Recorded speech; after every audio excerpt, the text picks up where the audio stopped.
حضرت طفیل بن عمر دوسی زمانہ جاہلیت میں قبیلہ دوس کے اشراف اور سرداروں میں ایک امتیاز سردار تھے اور عرب کے چند گنے چنے بہادروں میں ان کا شمار ہوتا تھا۔ ایسے سخی تھے کہ کبھی ہانڈیاں چولہے سے نہ ادھرتی اور ایسے فراغ دل تھے کہ کسی بھی ضرورت مند کی آمد پر ان کے گھر کا دروازہ بند نہ ہوا۔ بھوکے کو کھانا کھلاتے، خوفزدہ کو تسلی دیتے اور پناہ چاہنے والے کو اپنے ہاں پناہ دیتے۔ اس کے ساتھ ساتھ وہ انتہائی ذہین تھے، انہیں نہایت احساس دل ملا ہوا تھا۔ ان کا شعور بہت لطیف تھا، کلام کے تیور پہچانتے تھے اور ایسی بات کرتے تھے جو جادو کا اثر رکھتی تھی۔ جناب طفیل نے اپنا گھر بار چھوڑ کر مکہ معظمہ کا رخ کیا۔ یہ وہ وقت تھا جب رسول اکرم صلی اللہ علیہ وآلہ وسلم اور کفار قریش میں کفر و ایمان کی مار کا آری ہو رہی تھی۔ ہر فریق کی خواہش تھی کہ اپنے گرد زیادہ سے زیادہ ہم نما جمع کر لے اور لڑائی جیتنے کے لیے زیادہ سے زیادہ اپنے مددگار اور معاون پیدا کر لے۔ رسول اکرم صلی اللہ علیہ وآلہ وسلم تو لوگوں کو اپنے رب کی طرف بلاتے تھے اور آپ کا اصل ہتھیار ایمان اور حق پر یقین تھا۔ اس کے برعکس کفار کوشاں تھے کہ آپ کی دعوت کو رد کر دیں اور اس سلسلہ میں ہر حربہ استعمال کریں۔ یہی نہیں بلکہ لوگوں کو آپ کے پاس آنے سے روکیں۔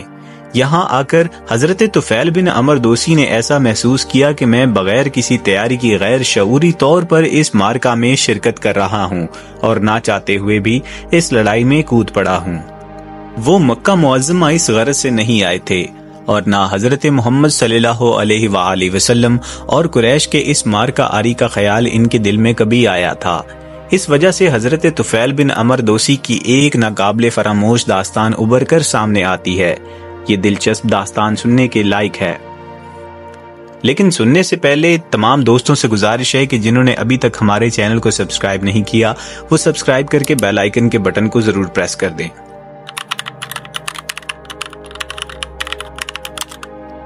حضرت طفیل بن عمر دوسی فرماتے ہیں کہ میں جو ہی مکہ معظمہ پہنچا، سرداران قریش مجھ پر ٹوٹ پڑے۔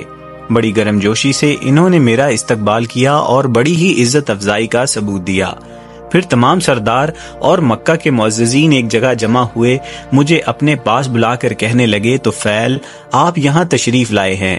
یہاں ایک ایسا شخص ہے جس نے خود نبوت کا دعویٰ کر رکھا ہے۔ اس نے ہمارے خیالات کو چوپٹ کر دیا ہے، ہم میں پھوٹ ڈال دی ہے اور ہمیں پارا پارا کر دیا ہے۔ اندیشہ ہے کہ یہ مصیبت کہیں آپ کی قوم پر نازل نہ ہو جائے۔ ہماری یہی مخلصانہ تجویز ہے کہ آپ اس شخص کو منہ نہ لگائیں، نہ اس سے کلام کریں اور نہ اس کی کوئی بات سنیں، اس لیے کہ اس کی باتوں میں جادو کا اثر ہے۔ یہ باپ کو بیٹے سے، بھائی کو بھائی سے اور خاوند کو بیوی سے جدا کر دیتا ہے۔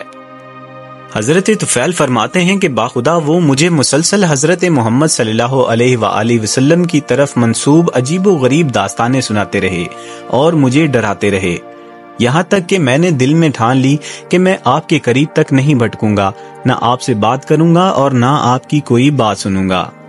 صبح کے وقت جب طواف کعبہ اور بیت اللہ میں رکھے بتوں سے برکت حاصل کرنے کے لیے گھر سے نکلا، جن کی ہم بہت تعظیم کیا کرتے تھے، تو ازارہ اختیار میں نے اپنے کانوں میں روئی ٹھونس لی، مبادا میرے کانوں میں کوئی بات نہ پڑ جائے۔ حضرت محمد صلی اللہ علیہ وآلہ وسلم کعبہ کے پاس کھڑے نماز اور عبادت میں مشغول تھے۔ ان کی نماز اور عبادت کا انداز بالکل مختلف تھا، مجھے اس منظر نے گھائل کر دیا۔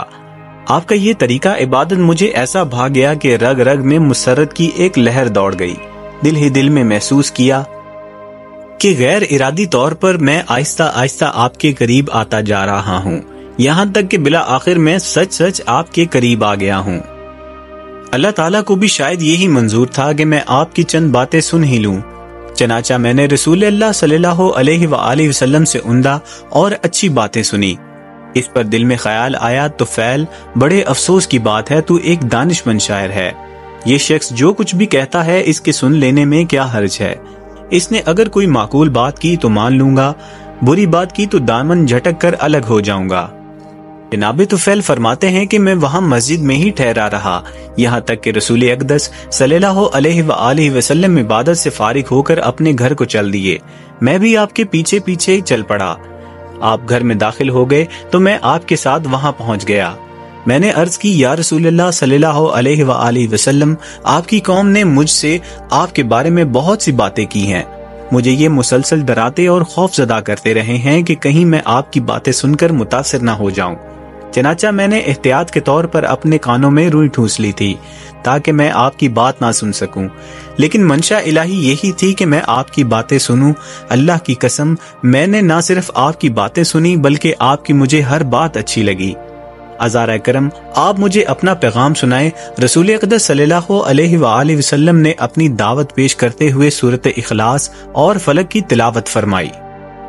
باخدا اس سے پہلے نہ تو میں نے اس طرح کا بہترین کوئی کلام سنا، نہ آپ کے پیغام سے بڑھ کر عدل و انصاف پر مبنی کوئی اور پیغام میرے کانوں میں پڑا۔ اس موقع پر میں نے بیعت کی غرض سے رسول اکرم صلی اللہ علیہ وآلہ وسلم کے آگے ہاتھ پھیلا دیے اور کلمہ طیبہ پڑھ کر اس بات کی شہادت دی کہ اللہ تعالیٰ کے سوا کوئی عبادت کے لائق نہیں، اور یہ کہ حضرت محمد صلی اللہ علیہ وآلہ وسلم اللہ کے رسول ہیں۔ اس اقرار کے ساتھ میں دائرہ اسلام میں داخل ہو گیا۔ جناب طفیل بیان کرتے ہیں کہ کچھ عرصہ میں مکہ معظمہ رہا اور احکام اسلام کی تعلیم حاصل کرتا رہا۔ اس عرصہ میں قرآن مجید کے کچھ اجزاء زبانی یاد کیے، اور جب میں نے اپنے وطن اور قوم کی طرف لوٹنے کا عزم کیا تو آپ صلی اللہ علیہ وآلہ وسلم کی خدمت میں حاضر ہوا اور کہا، یا رسول اللہ، میں ایک ایسا شخص ہوں کہ میرا قبیلہ میری بات مانتا ہے۔ اب میں ان کے ہاں واپس جا رہا ہوں، اور وہ بھی اسلام کا داعی بن کر۔ دعا کیجئے کہ اللہ تعالیٰ مجھے کوئی ایسی نشانی عطا کر دے جب میں انہیں اللہ تعالیٰ کی طرف بلاؤں تو وہ میری مددگار ثابت ہو۔ اس پر آپ صلی اللہ علیہ وآلہ وسلم نے میرے لیے دعا کی، الہی اس کو اس طرح کی ایک ایسی نشانی عطا کر دے جو ہر اس وقت اس کے کام آئے جب بھی یہ خیر و خوبی کا قصد کرے۔ میں جب وہاں سے اپنے وطن کی طرف چل پڑا اور اپنی بستی کے قریب ایسے مقام پر پہنچا جہاں سے قوم کے در و دیوار صاف نظر آ رہے تھے تو دیکھا کہ اچانک میری پیشانی پر چراغ کی مانند ایک روشنی دمک رہی ہے۔ میں نے اللہ سے التجا کی، الہی اس روشنی کو میرے چہرے کی بجائے کسی اور چیز میں منتقل فرما دے، مبادا میری قوم میرا چہرہ دیکھ کر یہ نہ کہے کہ اپنا آبائی دین چھوڑ کر اسے یہ سزا ملی ہے۔ میرا یہ کہنا تھا کہ یہ روشنی میرے چہرے سے ہٹ کر میرے نیزے کے بلائی حصے میں مرکوز ہو گئی۔ ایسا معلوم ہو رہا تھا کہ جیسے کوئی قندیل نیزے میں جگمگا رہی ہو۔ اور جب میں پہاڑ کی بلندی سے نیچے اتر کر اپنی قوم کے پاس آیا تو سب سے پہلے مجھے ملنے کے لیے میرا والد آیا جو بہت ہی بوڑھا ہو چکا تھا۔ میں نے کہا، ابا جان مجھ سے دور رہیں، میرا اور آپ کا اب سے کوئی رشتہ نہیں۔ باپ نے افسردہ ہو کر کہا، لگتے جگر یہ کیسے؟ میں نے کہا، میں مسلمان ہو گیا ہوں اور میں نے حضرت محمد صلی اللہ علیہ وآلہ وسلم کے دین کی پیروی قبول کر لی ہے۔ باپ نے بیٹے کی بات سن کر کہا، بیٹے اس سے کیا ہوتا ہے، میں بھی وہی دین تسلیم کر لیتا ہوں جو تیرا دین ہے۔ میں نے کہا، اچھا پھر غسل کر لیجئے اور اپنے کپڑے دھو کر اجلے کر لیجئے اور آئیں، میں آپ کو وہی تعلیم دوں گا جو میں نے حاصل کی ہے۔ ابا جان نے میری بات مان لی، غسل کیا اور صاف ستھرے کپڑے پہن کر قبول اسلام کے لیے تیار ہو گئے۔ میں نے اسلام کی دعوت دی اور وہ فوراً مسلمان ہو گئے۔ اس کے بعد میری بیوی میرے پاس آئی۔ میں نے کہا، مجھ سے دور رہو، آج کے بعد میرا اور تمہارا کوئی رشتہ نہیں۔ اس نے چونک کر کہا، میرے ماں باپ آپ پر قربان، یہ کیوں؟ میں نے کہا، ہم دونوں کے درمیان عقیدے کی دیوار حائل ہو گئی ہے۔ میں نے دین اسلام قبول کر لیا ہے اور حضرت محمد صلی اللہ علیہ وآلہ وسلم کی پیروی قبول کر لی ہے۔ اس پر بیوی نے کہا، اس سے کیا ہوتا ہے، میں بھی وہی دین اختیار کر لیتی ہوں جو آپ نے اختیار کیا ہوا ہے۔ میں نے کہا، یہ بات ہے تو جاؤ، اچھے کپڑے پہن کر آؤ اور غسل کرو۔ اس نے ویسے کیا اور آئی تو میں نے دین اسلام کی دعوت دی اور وہ مسلمان ہو گئی۔ اس کے بعد میں نے براہ راست قبیلہ دوست کو اسلام کی طرف بلایا۔ حضرت ابو ہریرہ کے علاوہ ہر ایک نے اسلام قبول کرنے میں ہچکچاہٹ کا اظہار کیا۔ اس گروہ میں حضرت ابو ہریرہ ہی تنہا ایسے شخص تھے جنہوں نے بغیر کسی تعمیل کے اسلام کا پیغام دل کی گہرائیوں میں اتار لیا۔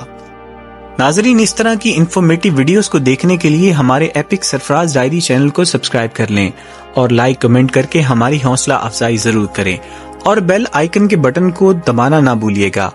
شکریہ۔